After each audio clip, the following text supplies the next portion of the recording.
Buenas tardes.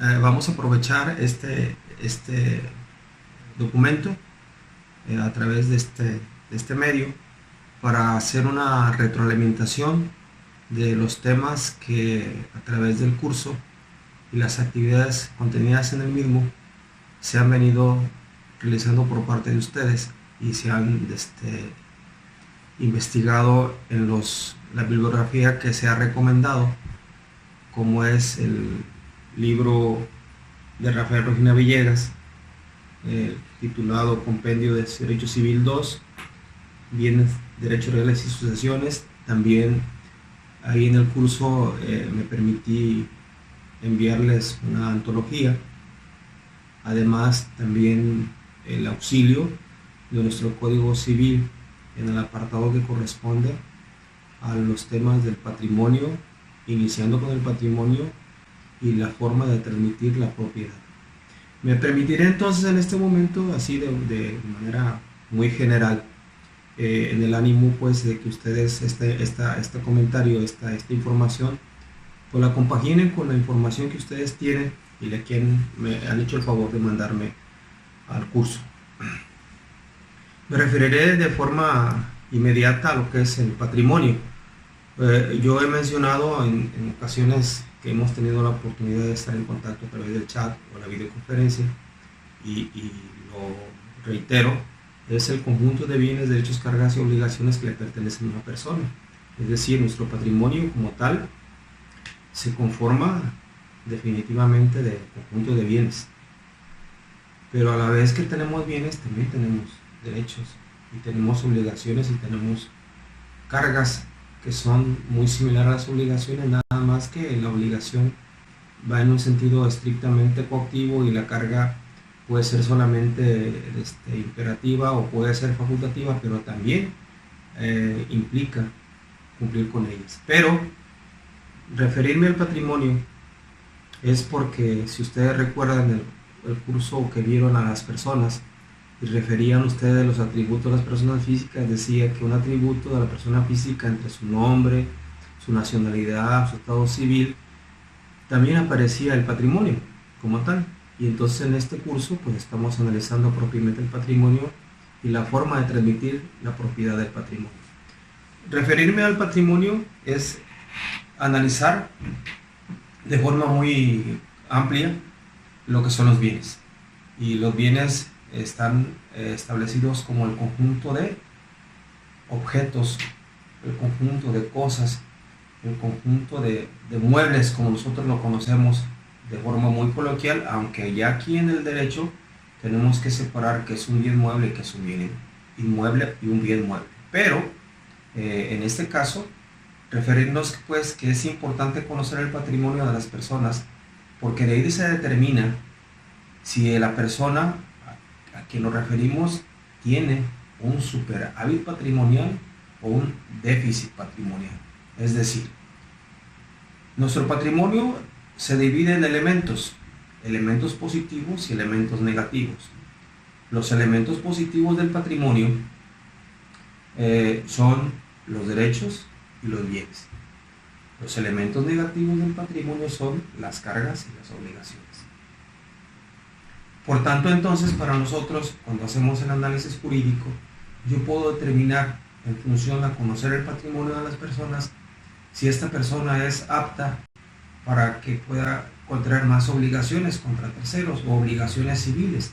Es decir, si yo tengo muchas deudas y tengo poco con que responder de las deudas, entonces eso implicaría que yo pues no tenga la oportunidad de ser sujeto de un crédito o de ser sujeto del cumplimiento a una obligación, a lo mejor no contraída de forma como particular, sino una obligación establecida por la ley. Entonces, para mí es importante entender que el patrimonio tiene un concepto y el patrimonio tiene elementos, y conocer los elementos del patrimonio me determina un déficit patrimonial o un superávit patrimonial. Ahora, si bien es cierto, en el concepto que planteé al principio dice conjunto de bienes, y eso entonces nos obliga a conocer qué son los bienes, pero desde el punto de vista jurídico, porque podemos analizar los conceptos de diferentes materias. Podemos verlo desde el punto de vista económico, un bien. Y la literatura establece que un bien en sentido económico es todo lo que le es útil al hombre. Pero si analizamos el concepto de bien en sentido jurídico, entonces ahí vamos a encontrar que nuestra teoría establece que el bien en sentido jurídico es todo lo que es sujeto de apropiación o es sujeto de apropiarse. Entonces ya cambian los conceptos, ¿verdad? Uno es económico y otro es jurídico. Sin embargo, nosotros buscamos el concepto jurídico. ¿Y por qué es importante el concepto jurídico? Pues porque es parte del patrimonio, pero también es parte de lo que nosotros podemos transmitir o podemos adquirir. Entonces, conocer el concepto de bien ahora implica conocer cómo se clasifican los bienes. Y sin duda, en el libro que se recomienda, este que tengo aquí a la mano, que obviamente está viejito, pero está usado porque se ha leído, en este compendio encontramos nosotros que la clasificación tiene dos tipos. Es una clasificación general o conocida como clasificación amplia. Y la literatura, nuestro texto establece que la clasificación amplia refiere obviamente a que los bienes se clasifican en bienes muebles y bienes inmuebles. Ahora, ¿qué se entiende por un bien inmueble? Dice el código que son todos aquellos que son determinados por su fijeza. Y encontramos ahí, por su fijeza, pues que tenemos a los árboles, que tenemos las casas, que tenemos los terrenos. Están fijos. Eso determinan su fijeza y por tanto nuestra ley los considera como bienes inmuebles. Aunque existen otros tipos de inmuebles que también, por estar circunscritos dentro de una heredad, dentro de una propiedad, es decir, se me ocurre dentro de un rancho, las semillas de ese rancho, las vacas de ese rancho, los peces de ese rancho, las presas de ese rancho, las colmenas de miel de abejas de ese rancho, la ley los considera como bienes inmuebles, aunque de entrada parezcan bienes muebles. Otro efecto importante del bien inmueble que establece nuestro Código Civil y la propia teoría, establece que los bienes inmuebles son determinados también porque se puedan insertar o empotrar en ciertas cosas. Por ejemplo, si yo tengo mi casa y en mi casa tengo una puerta, me queda claro que la puerta es un bien mueble, pero el momento en que llegué a la casa, la empotré, la atornillé, la achirillé o la pegué ahí, en ese momento mi puerta se convirtió en un bien inmueble. Pero es bien importante que originalmente era un bien mueble, pero cuando la destiné a que estuviera en mi casa, se convierte en un bien inmueble. Es decir, hay bienes muebles que por destino se convierten en bienes inmuebles. Y hay bienes inmuebles que por destino se convierten en bienes muebles. Es decir, encontramos entonces que los bienes inmuebles se clasifican ya sea por su naturaleza o ya sea por su destino. Es una subclasificación. Si encontramos que la clasificación amplia era bienes muebles e inmuebles, entonces el bien inmueble se subclasifica por destino y por naturaleza. Ahora, vayamos a los bienes muebles. ¿Qué son los bienes muebles? Y nosotros lo hemos confundido o lo hemos manejado coloquialmente como las cosas de la casa, la silla, la computadora, la mesa. Pues en estricto sentido sí son bienes muebles, pero desde el punto de vista de su naturaleza, son aquellos que se determinan porque se pueden mover por sí mismos o por una fuerza externa. Es decir, si tengo mi mascota, mi perro o mi gato, es un bien mueble, pero solo se mueve. A veces si lo llamo o a veces solo sale, ¿verdad? Entonces es un bien mueble, porque se puede mover por sí mismo. Pero si yo tengo la computadora, pues obviamente no se puede mover si no la muevo yo y no deja de ser un bien mueble.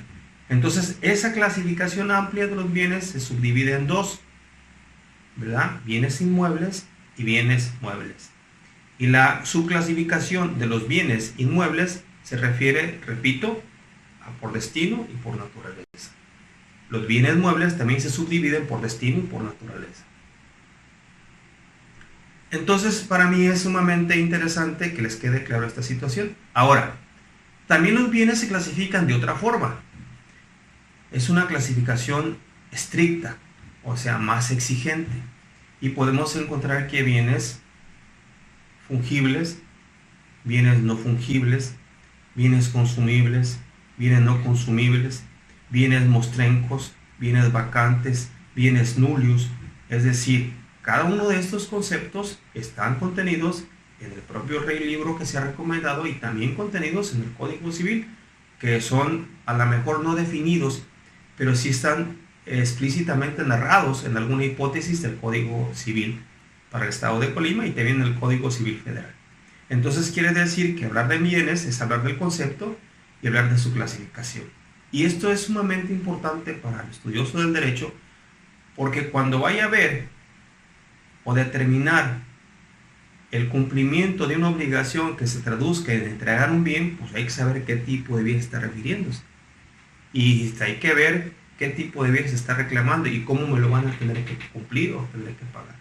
Luego también tenemos otra de los efectos, de los temas que estamos aquí en el curso, que quisiera referir, ¿verdad? Que por cierto lo tengo aquí en mi compu para irme guiando, ¿verdad? Habla de la clasificación de los bienes, pero también habla de la clasificación en cuanto a su destino, ¿verdad? Que ya lo mencioné. El bien puede ser un bien mueble por naturaleza, pero por destino va a estar siendo inmueble. Imaginemos entonces que una pared se forja de bienes muebles, es decir, los ladrillos, que es un bien mueble por naturaleza, el cemento es un bien mueble por naturaleza, el mortero es un bien mueble por naturaleza, las varillas son un bien mueble por naturaleza, el alambrón es un bien mueble por naturaleza, el armex o el alambre recocido es un bien mueble por naturaleza, pero al momento en que lo acomodamos, se construye, se solidifica, esos bienes muebles por naturaleza se convirtieron en bienes inmuebles por destino, ¿verdad? Entonces cuando yo pedí que hicieran un ensayo de esa clasificación, pues era propiamente poner ahí esa clasificación que refiero. Luego también tenemos otro punto importante dentro de esto, que es la propiedad. Si bien es cierto, revisamos el concepto que dice conjunto de bienes, derechos, cargas y obligaciones que le pertenecen a una persona, hablo del concepto de patrimonio, por ende estoy hablando de que ese conjunto de derechos, bienes, cargas y obligaciones tienen un propietario, y eso nos obliga a conocer el concepto de propiedad, porque luego asumimos un sinónimo, tiene propiedades y decimos, tiene bienes, sí, pero el concepto de propiedad, ¿cuál es? Y entonces nosotros, revisando nuestra teoría y revisando nuestro Código Civil, establecemos en él o encontramos en él que la propiedad es el dominio que una persona ejerce de forma directa e inmediata, total o parcialmente, sobre un bien o sobre unos derechos. Es decir, entonces, que yo puedo tener el dominio absoluto y directo de un bien, es decir, yo puedo hacer lo que yo quiera con ese bien. Quiere decir entonces que la propiedad tiene tres elementos básicos que conforman su concepto. Un elemento básico de la propiedad es el uso. Otro elemento básico es el disfrute. Y otro elemento básico es el abuso, es decir, la disposición que yo tenga con ese bien. Entendiendo ese abuso no coloquialmente como lo conocemos, sino que el exceso de confianza o el exceso de hacer cosas más allá de, sino jurídicamente con respecto a los bienes, el abuso se refiere a la disposición que tengo de ese bien, de hacer lo que yo quiera, obviamente limitándome hasta donde empieza el derecho de otro. Ejemplo, si yo tengo mis lentes, ¿verdad? Yo los compré, yo tengo la factura, yo soy el propietario, por tanto, esto es de mi propiedad. Y si yo tengo el dominio directo, absoluto, inmediato, total o parcial de esos lentes, y yo tengo el uso, es decir, yo los puedo usar, yo los puedo disfrutar, pero yo los puedo abusar. Y en ese abuso que yo refiero, y espero que no se confunda, se traduce en que yo puedo destruirlos. Y aquí la pregunta es, ¿quién se enoja? ¿Quién se molesta? ¿A quién afecto si yo destruyo mis lentes? A nadie, porque está dentro de mi facultad. Ahora, si los voy a destruir y con destruirlos yo le ocasiono perjuicio, daño o afectación a otra persona, entonces quiere decir que ese dominio, ese abuso que tengo, está limitado siempre y cuando no afecte el derecho de otro. Hay ocasiones que tenemos nosotros nuestro equipo de sonido, ¿verdad? Y le subimos el volumen a lo máximo porque nos gusta mucho la pieza musical que estamos escuchando, ¿sí? Y llega la otra y dices, bájale, espérame, pues si es mío. Decimos, claro que es tuyo, nada más que ese abuso que tú tienes sobre ese bien está afectando el derecho de terceros. Entonces quiere decir que cuando hablamos del abuso como elemento básico del concepto de propiedad, entonces tenemos que cuidar nada más que ese abuso no afecte el derecho de terceros. Entonces, repito, la propiedad para conformar sus elementos tiene el uso, disfrute y el abuso, que en derecho romano se llamaba utendi o utendi fruendi, ¿sí? Entonces, si recuerdan derecho romano van a encontrar esos tres conceptos, pues se referían a los tres elementos que conforman el concepto de propiedad. Ahora, una cosa diferente es que yo sea propietario y otra cosa diferente es que yo sea poseedor. Cuando yo soy poseedor de un bien, por ejemplo, yo tengo esta pluma me la prestó mi compañero de oficina, ¿sí? Yo tengo el uso, tengo el disfrute porque rayo con ella. Pero ¿qué pasa si yo la vendo? ¿Qué pasa si yo la destruyo? Como no tengo el abuso, no tengo la butendi de esta pluma, entonces el tercero, el legítimo dueño, el propietario de esta pluma, me la puede reclamar, me puede pedir que le pague daños y perjuicios, incluso puede evitar que la siga deteriorando. ¿Cómo? Pues quitándomela. Entonces quiere decir que cuando yo hablo de propiedad, puede ser que vaya compaginada con la posesión, o puede ser que yo tenga la propiedad, pero no tenga la posesión. Ejemplo clásico, yo tengo mi casa, pero se la renté al señor Fernando, ¿verdad? Entonces, la casa sigue siendo mía, pero quien tiene el uso y el disfrute de la casa es don Fernando, pero quien tiene el dominio, quien tiene el abuso, sigo siendo yo. Quiere decir entonces que hablar de propiedad es entender el dominio de las cosas. Entiéndase el dominio como la disposición absoluta, ¿sí? Aunque podemos tener posesión por un lado y propiedad por otro, o podemos tener, como en el caso de mis lentes, soy el propietario y soy el poseedor. Pero en el momento en que yo se los preste a uno de ustedes, sigo siendo el propietario, pero quien los tenga será el poseedor. Es decir, quien los tenga tendrá el disfrute y el uso, más no el abuso de esos lentes. Y entonces cuando ustedes me lo regresen, entonces en ese momento mi propiedad se vuelve a juntar, se vuelve a adherir a la posesión. Por eso es sumamente importante conocer la propiedad. Dentro del programa que establece el curso, también habla la forma o los tipos de cómo se transmite la propiedad. Y habríamos que entender que ahí en este tema, pues mucha información y sumamente importante. Ninguna información es por demás, ninguna información es de sobra, ninguna información es inútil. Toda la información es importante hablando del derecho, porque lo que vamos a reclamar en alguna ocasión, jurídicamente hablando, ante el Estado será cuando yo sea desposeído de bienes o cuando reclame la legítima propiedad de los bienes. Entonces será sumamente importante conocer esta característica. Es decir,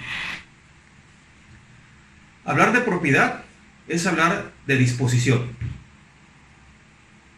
Hablar de posesión es hablar también de disposición, pero limitada, no tan amplia, no tan general como la propiedad. Entonces, por tanto, será interesante para nosotros que nos quede bien claro diferencia entre propiedad y luego posesión, aunque después viene el tema de la posesión. Pero quisiera referirme solamente en este momento para comparar que la posesión puede ir junta con la propiedad o puede estar separada. ¿Sí? Entonces recapitulo. ¿Qué es la propiedad? La propiedad es el dominio directo, absoluto, total, inmediato o parcial sobre las cosas o sobre los bienes. Incluso puedo tener también como bien un derecho. Y eso, cuando hablamos de derechos, decimos, bueno, entonces, ¿en qué se traducen mis bienes? Bueno, los bienes pueden ser que tengan cuerpo, ¿sí? Son bienes corporales. Yo puedo encontrar que este lente tiene una forma, tiene un cuerpo, esta pluma tiene un cuerpo, este libro tiene un cuerpo, este cargador tiene un cuerpo. Pero hay ocasiones en que tengo bienes y no tienen cuerpo. Entonces son bienes incorpóreos. Y dices, bueno, ¿y esos bienes qué onda? ¿Dónde están? ¿Qué pasa con ellos? Pues esos bienes se traducen en derechos reales, en derechos personales. Y entonces eso nos invita también a conocer en nuestro código y en nuestro libro, nuestra teoría, qué es un derecho real. Y le voy a definir tal como lo establece nuestro código, nuestro texto. Dice, derecho real es la facultad jurídica que tiene una persona llamada acreedor para exigirle a otra persona llamada deudor el cumplimiento de una obligación, ya sea de dar, de hacer o de no hacer. Ese es el concepto de derecho personal.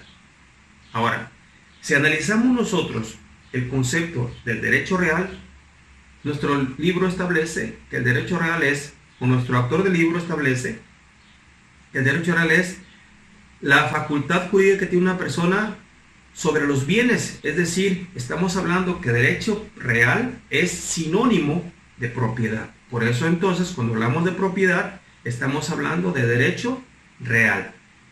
Y hablamos de derecho real porque rex significa cosa, ¿verdad?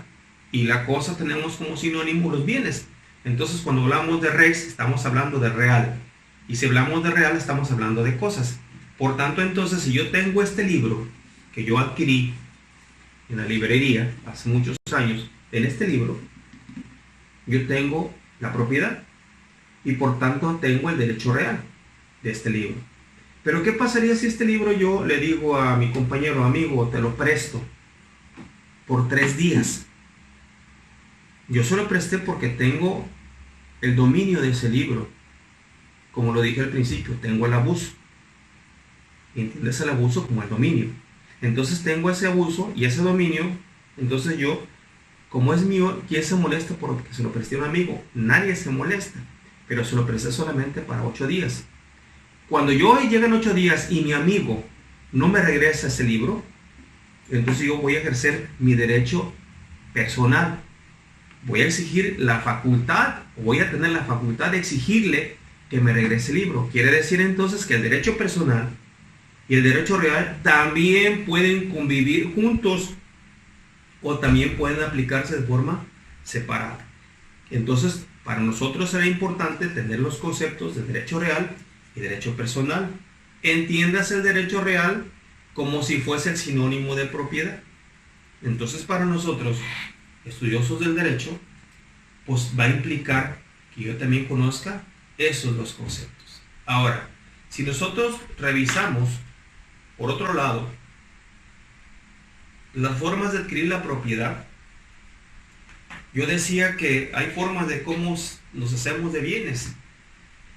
La más común y trillada que todo el mundo conocemos es adquiriéndolos a través de un contrato.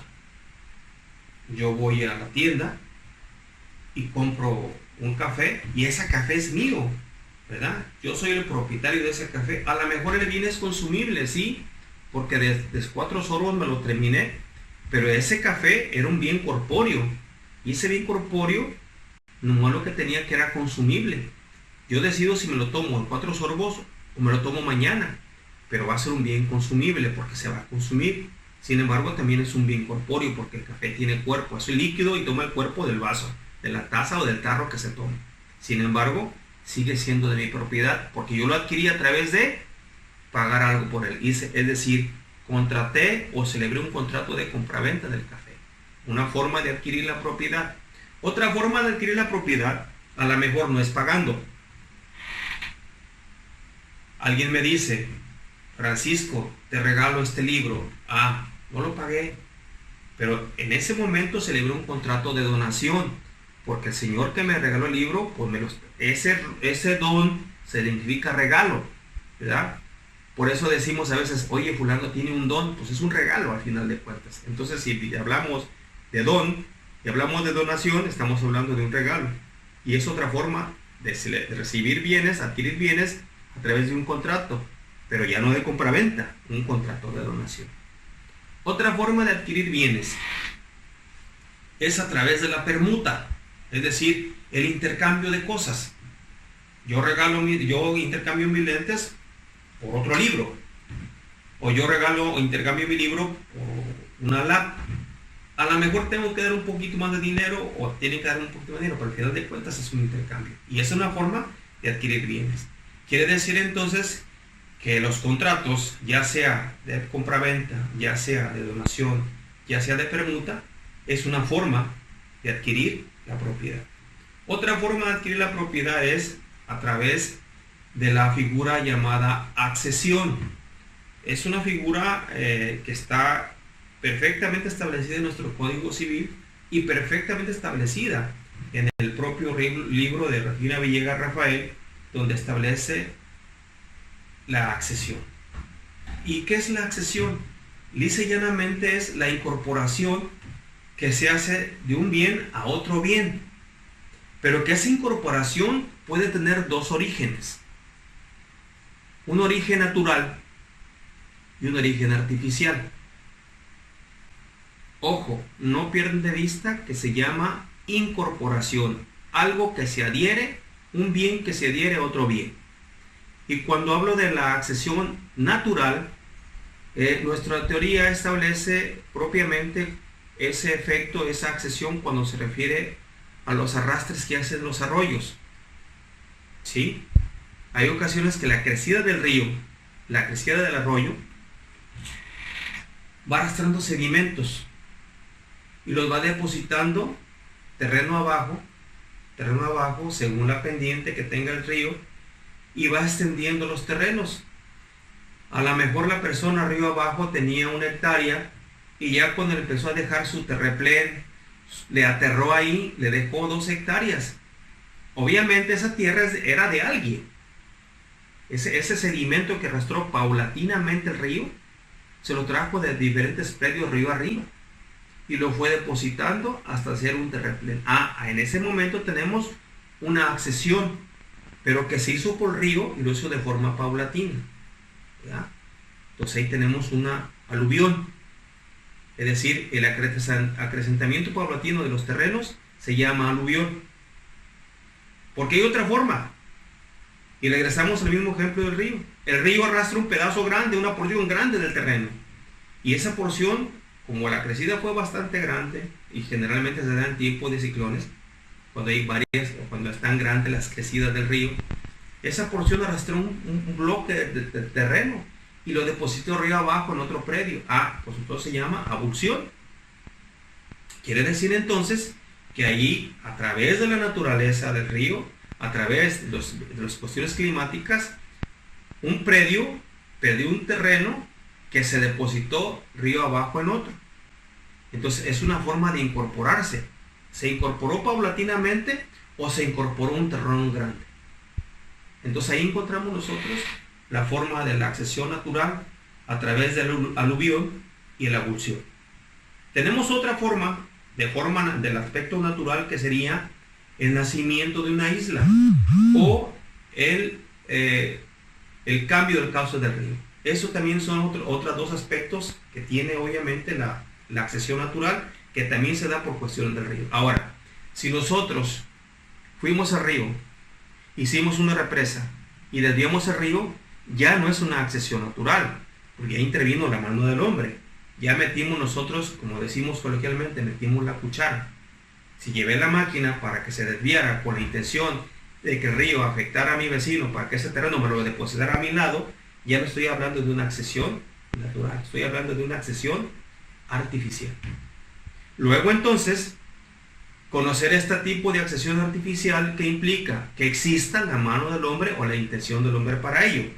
Entonces, la figura de la accesión artificial ya no se da propiamente en el ejemplo del río, ya se da en otro tipo de cosas. Por ejemplo, yo llevo 10 kilos de frijol, el mismo vehículo, y otra persona lleva 10 kilos de frijol, el mismo vehículo, pero por accidentes del tránsito Se rompieron los sacos y se mezcló el frijol.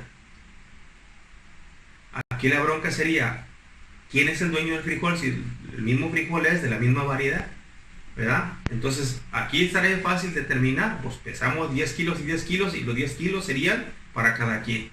Pero es una forma de encontrar la accesión artificial a través de la mezcla, ¿sí? Se mezclaron las cosas y ya no se determinó quién era, y entonces por tanto hay una accesión artificial, es decir, hubo una incorporación de un bien a otro bien.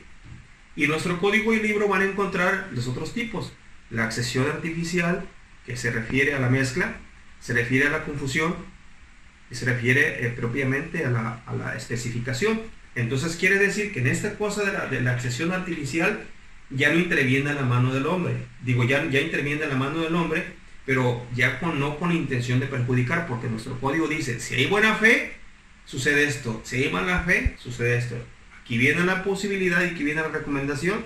Esto que explico les va a obligar a que ustedes vayan y revisen su código civil para que esto que estoy refiriendo, pues ustedes lo tengan perfectamente entendido y lo tengan ubicado, que es bien importante, porque acuérdense que esa es una clase solamente, pero la aplicación del código en el ejercicio de su profesión va a ser estando yo presente o no estando yo. O sea, ustedes lo van a tener que seguir utilizando por su propia cuenta. Entonces vale la pena que identifiquemos en el código dónde están las hipótesis que estoy refiriendo en este momento, porque entonces cómo vamos a fundamentar todo lo que vamos a litigar o todo lo que vamos a asesorar es sumamente importante. Entonces vale la pena que aparte de conocerlo lo vayamos ubicando. Entonces ahí insisto, en nuestro código civil van a encontrar en el apartado correspondiente la accesión artificial. Ahora, hay accesión artificial que se subdivide en bienes inmuebles y bienes muebles. Ah, caray, ya se complica la cosa. No es muy complicado si vas al código, aclaro. Pero voy a ser reiterativo, voy a comentar el asunto respecto a la accesión artificial sobre bienes inmuebles. Esa se traduce o se subdivide en siembra, plantación y edificación.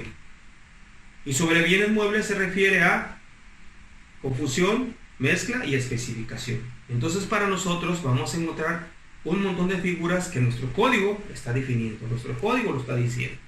Entonces ahí a grosso modo tenemos los dos tipos de accesión y el concepto de accesión y en qué se subclasifica.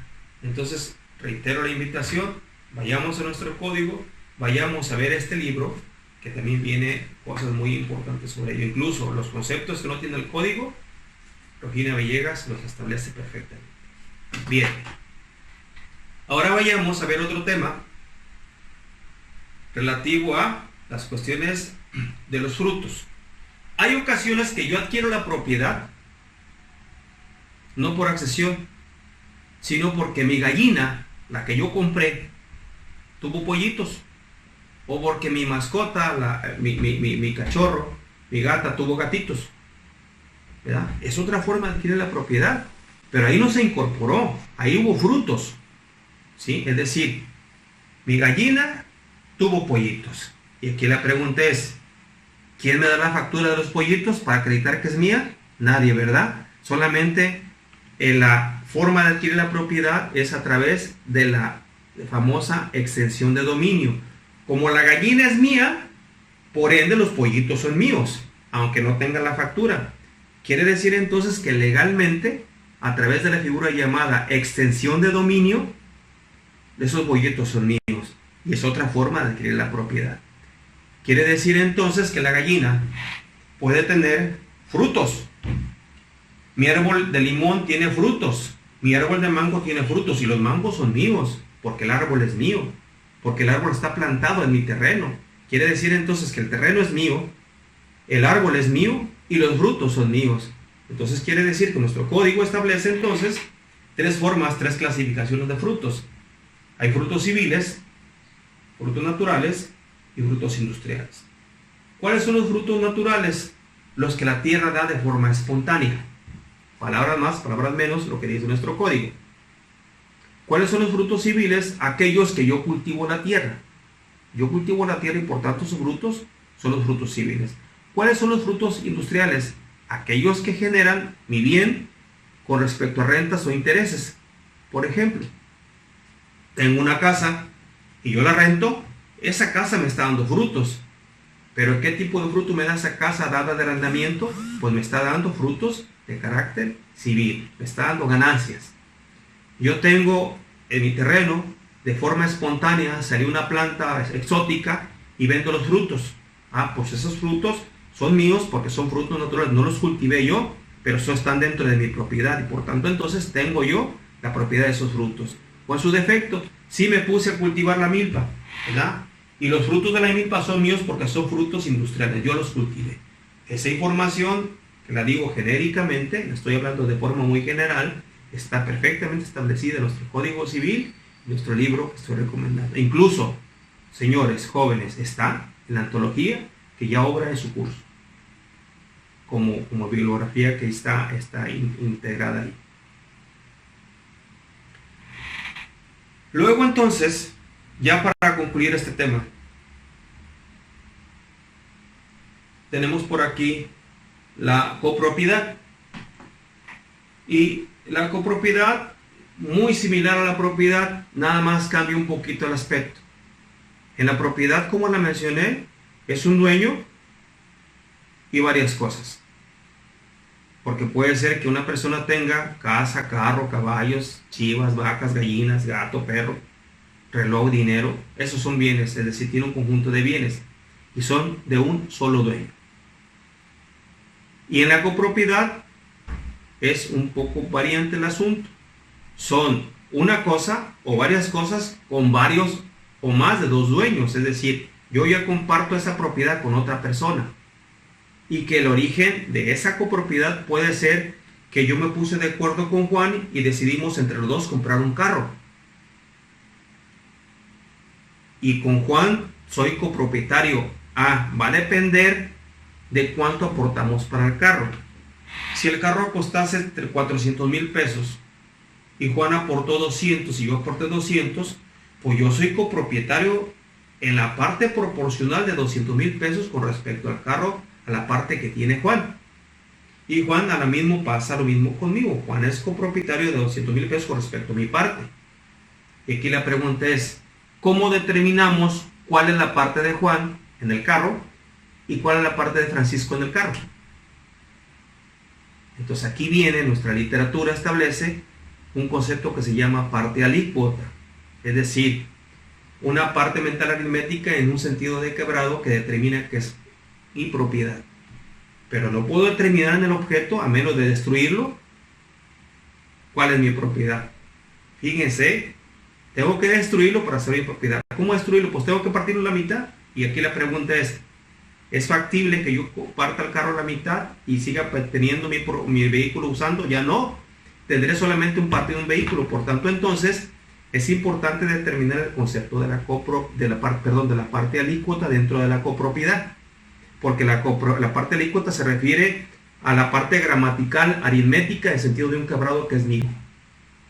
Por eso, muchachos, cuando vayamos a ver un divorcio en el cual se tengan que liquidar la sociedad conyugal, tenemos que aplicar la regla de la parte alícuota para determinar si es una casa, quién se queda con la casa y en qué porcentaje se quedan con la casa.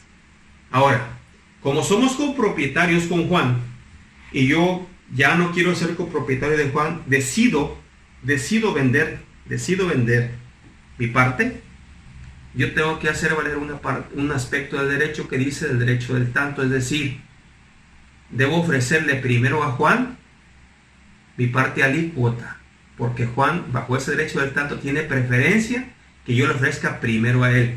Y si Juan, en 8 días, que yo le ofrecí mi parte por escrito, con 2 testigos, o frente a notario, ojo, importante, que lo haga con testigos, que lo haga por escrito y que lo haga frente a notario, para que Juan esté cierto y haya prueba de que yo le ofrecí primeramente a Juan la parte alícuota, mi parte alícuota. Y si Juan en 8 días me dijo, no me interesa o no me contestó, entonces yo tengo el derecho de vendérsela a quien a mí se me ocurra, a quien me compre, a quien yo quiera, siempre y cuando haya hecho valer primero el derecho del tanto con Juan. Entonces, en estricto sentido, ¿en qué se convierte el derecho del tanto? En un derecho de preferencia para los copropietarios. Jóvenes, de forma muy genérica, con esto quiero cerrar esta sesión diciéndoles que toda la información que he comentado en este momento espero les sirva, primero. Y segundo, quieren corroborarla, váyanse a la bibliografía que está recomendada para que les quede un poquito más claro. Muchas gracias, buenas tardes.